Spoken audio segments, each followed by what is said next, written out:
And to discuss this in greater detail, from London, we're now being joined by Chris Toll, Director of CABU, which is Council for Arab-British Understanding. And he's the current lead spokesperson for CABU. Thank you so much, Mr. Doyle, for joining us on the broadcast. Now, what we're seeing is a change in Iran's strategic calculus here. Instead of waiting for an American strike and then retaliating, Iran seems to be on the offensive for now, which is evident in the latest surprise strike on a US base in Jordan as well. What seems to be the impetus for this change in approach for Iran, according to you? I'm not sure there's a huge change of approach. In fact, what we have seen is this sort of on-off war ever since the major element of this war came to a halt, where sometimes there are American strikes, sometimes there are Iranian strikes, that Iran is also calculating here that making a cost to the United States, inflicting an economic penalty, will push it to its advantage in any talks, that it constantly has to remind the Trump administration that a failure to reach an agreement, a failure to get that sanctions relief that Iran requires, is not cost-free at all.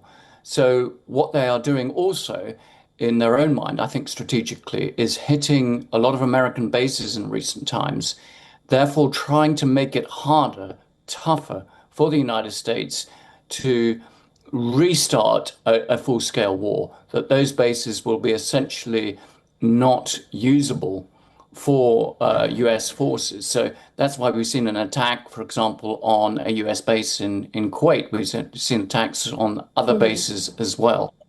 So I think what we're still seeing, and I fear we're going to see this for some time, is both sides not getting back into that full-scale war that we saw in March, but a much lower level intensity conflict, where there be, as we have seen, really, highs and lows, occasions where the talks might seem to be proceeding, as we saw over last weekend. There were mediated talks with the Omanis, but then escalating back into further clashes and strikes.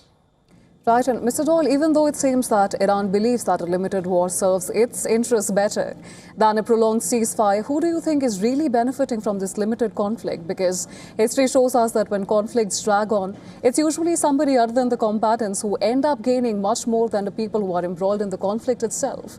Now, in your assessment, who do you think is the primary beneficiary here? Well, I don't think there are many primary beneficiaries in the end. And I think actually the Iranian and the American leadership do want to end this. The trouble is their core fundamental red lines just don't overlap. So it's really hard for both the leaderships to pull away from those to reach the sort of compromise that is needed. Not least, of course, because there's absolutely no trust between the two of them. They've been at each other's throats. They've been bombing each other, bombing each other's allies. So, you're not going to see this. For Iran, simply they've got to get their economy up and running. They need to see that. The United States, of course, President Trump faces midterm elections and historically low approval ratings. So really, if you want to have a look at who's benefiting from this, you could argue Russia, because it's a distraction from what's going on in Russia, Ukraine. But beyond that, it's arms companies. It's those companies that make huge amounts of money from the use of all of these weapons. It's those perhaps even non-state actors who feel that they can benefit from further instability in the Middle East and West Asia, because that might be to their advantage. But really, generally, for most states, for most populations, particularly in the region, this continuing war is disastrous. It has a huge humanitarian impact, a huge cost to the environment, and it leaves everybody in a state of acute insecurity. Absolutely, that's a fair point, Mr. Doyle, and we've already seen the situation spiral into much wider conflict. And in the latest, we've seen Saudi Arabia has also joined in after months of resisting being pulled into the conflict. But having said that, do you think this tit-for-tat strike is going to blow into a much wider conflict going ahead? Well, let's hope not. It's very difficult to make these sort of predictions, particularly given the leaderships that are involved and, as I said, the lack of trust. So Saudi Arabia, I think, is very conscious that it has to start responding when its oil tankers are hit in the Red Sea, that it cannot be seen as taken for granted, that this position it has of not having gotten involved in direct, overt strikes on Iran does not mean that it will be quiescent and calm and quiet. So we've seen, Yemen has come into this, but also strikes against Iranian allied groups within Iraq. Right, and having said that, Mr. Daul, do you think this war has reached a point where you think military gains, they are becoming secondary to geopolitical influence and the changing power structure in the West Asia conflict, which we're seeing pan out? Do you think that to be the case in this particular situation?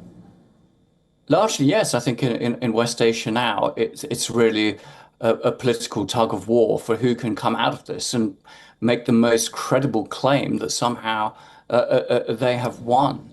And at the moment, it has to be said, whether one likes it or not, I think the Iranian regime can make a more credible claim. It's survived as a regime. It has been able to impose this complete closure of the Strait of Hormuz, despite all the forces railed against it. And, it's been to hold off the United States. And what we have seen now is the United States really doesn't have any viable military option, or at least one that is conscionable, to take on Iran. It doesn't want to do a land invasion, doesn't want to put boots on the ground. So it has actually limited military options. So, we are in a sort of a stalemate, except it's not really that stale, because with every day that passes, the situation gets worse. And, the lack of trust continues. And that possibility that it could break out into a larger conflict again, it never goes away. Absolutely. And while analysts are viewing this as a tussle for also power, a better negotiating position at the table, but at the same time, there are talks that diplomacy is still ongoing and the talks are leading somewhere. But do you think diplomacy still has a chance to reach a meaningful breakthrough given the trajectory that we're on? Because neither side is willing to back down based on all the signals that we're picking up.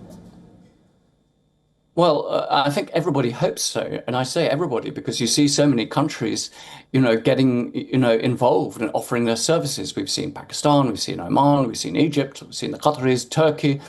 So, everybody wants to see an end to all of this, with the possible exception of the Israeli leadership, because within Israel, within that political context, Prime Minister Netanyahu sees the deal as a disaster for Israel, that actually the military conflict hasn't worked out as he had hoped and expected, and that the Iranian regime, remains, if not intact, still extremely powerful, with the ability to deploy ballistic missiles and drones, against Israel.